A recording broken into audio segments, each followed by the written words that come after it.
All right, it's time for another NAS video. Let's get to it.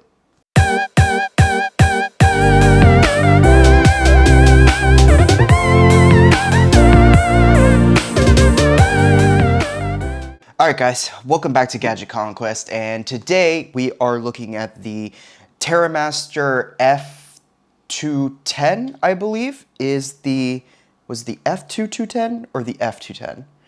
Anyway, it's TerraMaster's lowest end, their cheapest, if you will, NAS for your home. And it's actually pretty cool. This one isn't an unboxing video, clearly, like the other ones have been, because I've actually been playing with this thing for a week and using it on a daily basis in order to give you guys a more complete review of the device. So let's get started with just the build quality of the thing, because I actually think that TerraMaster did a very good job. Pretty sure TerraMaster is just a Chinese company based on the reading material that came with the device and also their website. But the build quality here is really good. It's a nice metal finish. I believe this is an aluminum shell, but it is metal all the way around, including these front panels, which usually are made out of plastic. So that was pretty cool. It has two hard drive bays, which are hot swappable. So you just open it like that and then pull the drive out. As you can see, I have a drive in here because I have been using it for testing. This is a 4 terabyte WD red drive, so a NAS drive, and it goes right, oops, did I already put it in wrong? There we go, it goes right in there. It is possible to put it in wrong because the sort of the rails that it rides into aren't as pronounced as they probably should be. So if you feel like there's any pressure when you're pushing it in, just pull it out again and you'll be fine. So something else that these slots do have is, oops, there we go. Something else that these slots do have is the fact that they fit a 3.5-inch drive, but they also fit a 2.5-inch drive, and they actually have holes on the bottom here in order to screw in a 2.5-inch drive, which is super cool. And we'll get into the operating system and what you can do with those drives in a minute. There is a power button right up front in order to turn it on, and also with some status LEDs. So there is activity LEDs for each hard drive. There's a power LED and I believe a LAN LED. Yes, and a LAN LED to let you know that it is connected to the internet. On the back, we have a fan for cooling. This fan points at the drives, the sort of the actual hardware components that run the NAS are on this side over here and are low powered enough that the cooling from this fan is more than enough to cool them. So this one does use a ARM chip. It is their lowest end one. It's less than $200. I can't remember the exact price, but I will obviously have it in the description, and maybe I'll just put it right in front of me. There are a couple of USB-A ports for mounting external storage, and there is, which is kind of funny, I guess, there is a gigabit LAN port, and then there is a power port. It did come with a Ethernet cable, and it did come with a power cable. It's not like an iPhone. So the fan, I'll mention, I had this thing next to my computer, which would be my use case anyway. I actually do plan on using this thing. And I had it next to my computer. I did not have it like in a closet or something like that. And the fan on the back, which I will say is probably like a 90mm fan, maybe 100. It's kind of a weird size fan. But the fan on the back never got so loud that it overpowered the sound of my computer anyway. So overall, it was a pretty quiet box, which is pretty good. You don't want your NAS to be super loud unless you're going into some rack spaces and stuff like that. So that's pretty cool.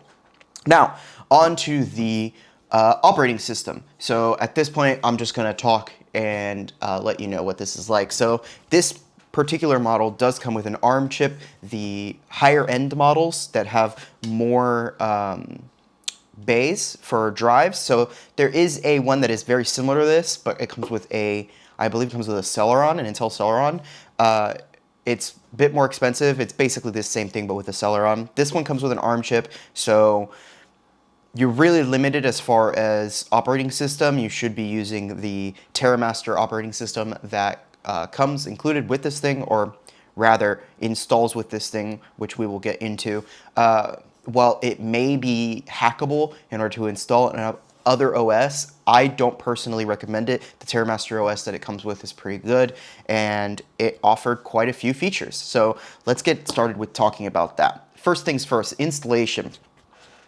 Setting up the device was easy, but it wasn't painless. So there was kind of an annoyance where the quick start guide is actually just a single page, like repeated 4 or 5 times in different languages, and all it says is to go to their website to use their quick start guide. That's honestly kind of uncool. If it was a quick start guide that was maybe quite a few pages and was more of a starting guide and not a quick starting guide, I would have been a little bit more accepting of that. But at the end of the day, the quick start was really like, could have been put in like 10 pages, I think, at most, and didn't really need to be set up that way. It could have just been a quick start guide from the get-go. It didn't have to be a web page. So that was kind of annoying, but it wasn't that big of a deal. I got to the quick start guide fine in the end anyway. I opened the quick start guide and it got me through setup. There is a piece of software that you have to download to initialize the NAS, so to install the operating system that runs on it, the TerraMaster OS, and the downloader will let you, the piece of software will let you set up and install the operating system on the drive over your network, so you will have another computer that is networked and it will automatically detect it and do the setup for you, which is pretty cool. You go through the setup and then you are greeted with a web-based client. So the OS runs entirely over your web browser, or well, the GUI client runs entirely over your web browser, and it actually works pretty well. I have to give TerraMaster props for this OS that they made because it runs very smoothly on my computer. I assume it'll run smoothly on your computers as well, and it has quite a few features, including ones that I would personally not have even thought of. So one of the big things that they do, obviously this is a NAS, so you might want to be able to access it over the internet, and built into the OS is the ability to set up remote networking outside of the internet using one of two services. So you can either sign up for a free subdomain from TerraMaster. It's all set up. It's all set up for you at that point, and then that way you would just have to go to that domain or that web address, if you will, to access your NAS from outside.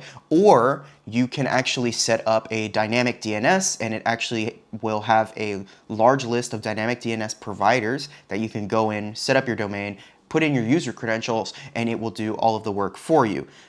That's pretty cool. That's honestly really, really cool to see that built into their operating system and not something that you have to do manually. So of course, if you have a static IP, you don't have to deal with those issues. You can simply set it up as you would with a static IP. Just have it pointing at your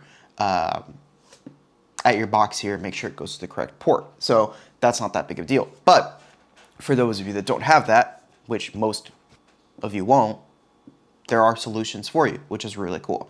There is also applications. There's an application store, if you will. There's not that many applications, but there are some important ones. For example, Plex is a big important one for people that would buy something like this. Obviously, you might want something like this for media streaming, which is really cool.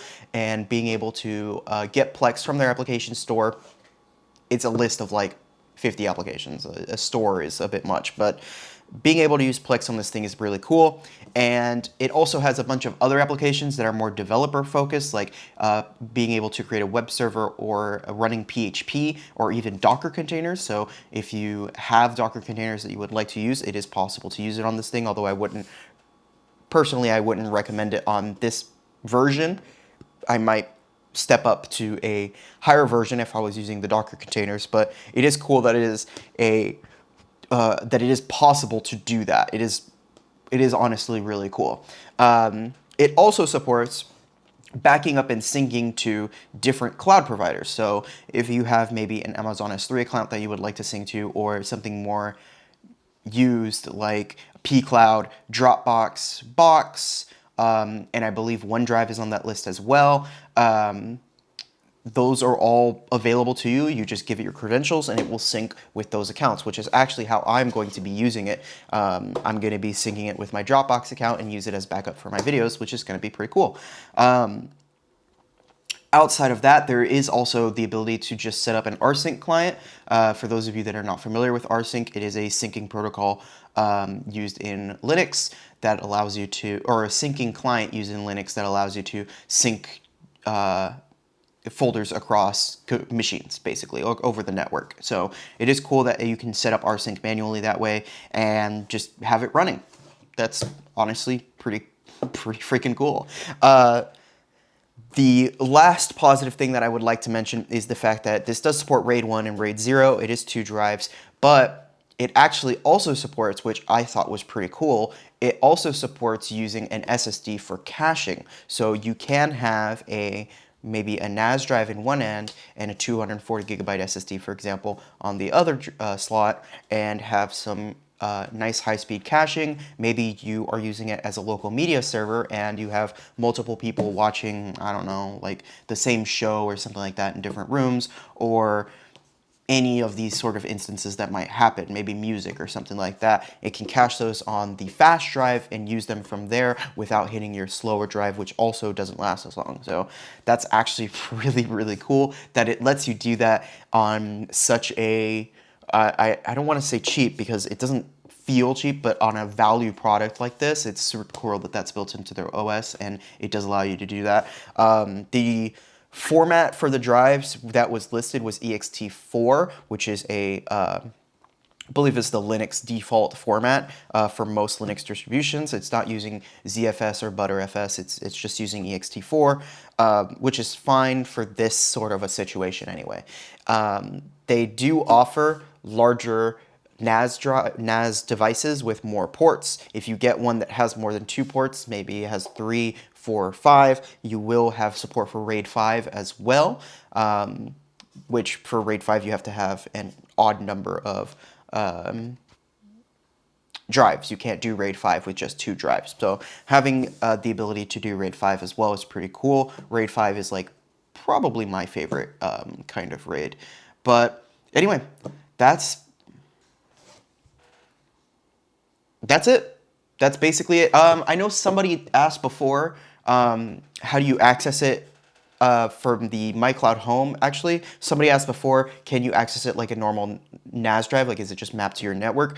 That one, not really. This one, yes, absolutely. Once this is fully set up, it is actually just bound to a local IP address on your network, and you can access it through that IP address through Windows File Explorer or whatever, through SMB, and it will just work, and your devices will recognize it on the network if they need to. TerraMaster also has an app that works with your phone that you can use to back up and view media from as well, which is super, super cool. You will be able to access all of your photos and whatnot, back up your photos and access them on the drive at home, or even remotely. If you set up the remote access and use the app, you will be able to do that, which is also super, super cool. So 2 thumbs up to TerraMaster for creating such a marvelous product at such a steep price point, which is really, really cool. And yeah, just, you know,